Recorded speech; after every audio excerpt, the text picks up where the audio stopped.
खोया हुआ और पुराना डाकी गांव के किनारे एक पुराना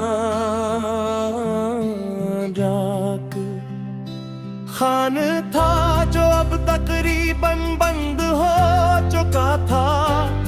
कभी ये जगह जिंदगी से भरी होती थी। खतों की आमद रफ्त, डाकिए की सीटी और लोगों की बेचैनी के शायद आज कोई खबर उनके नाम आई हो। मगर बारूद के साथ मोबाइल फोन और जदीद राबतों ने खतूत को खामोश कर दिया। और वो डाक खान भी धीरे धीरे वीरान हो गया।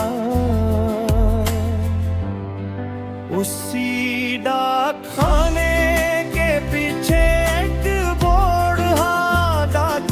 हटा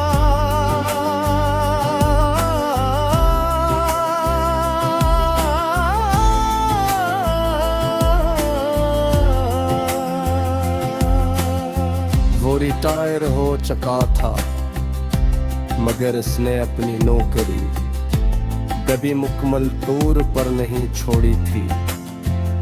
वो अब भी हर सुबह अपनी पुरानी वर्दी पहनकर डाक खाने के गर्द चक्कर लगाता, जैसे किसी उम्मीद का इंतजार कर रहा हो।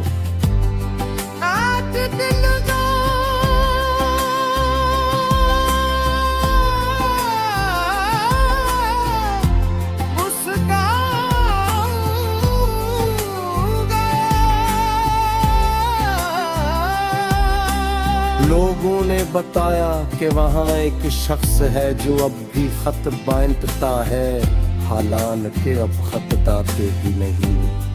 तजस्सुस मुझे इसके पास ले गया।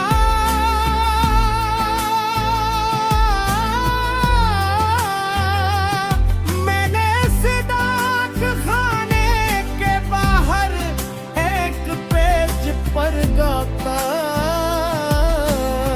इसके हाथ में कुछ पुराने खतूत थे जिनके किनारे जर्द हो चुके कुल।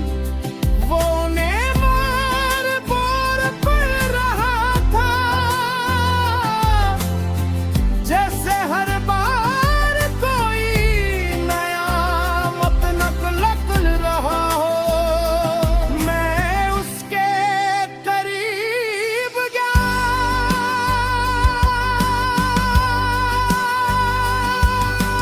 उसने मुझे देखा और मुस्कुरा दिया। तुम भी किसी खत के इंतजार में हो।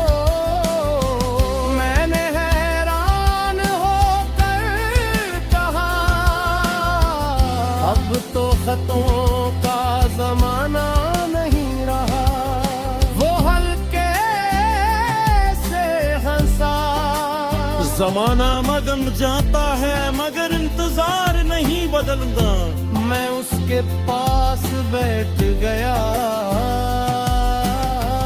हवा में हल्की सी गर्द थी और दूर दरख्तों से परिंदों की आवाज आ रही थी। मैंने उसके हाथ में मौजूद खत की तरफ देखा। किसका वो कुछ लम्हे खामोश रहा।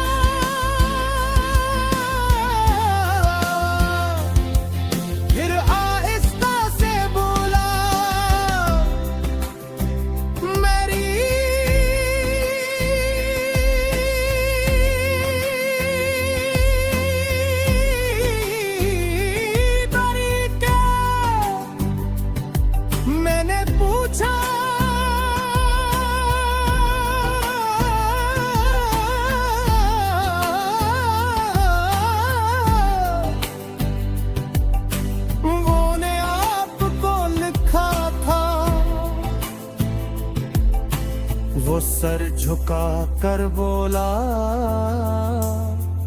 हाँ मगर मैंने कभी जवाब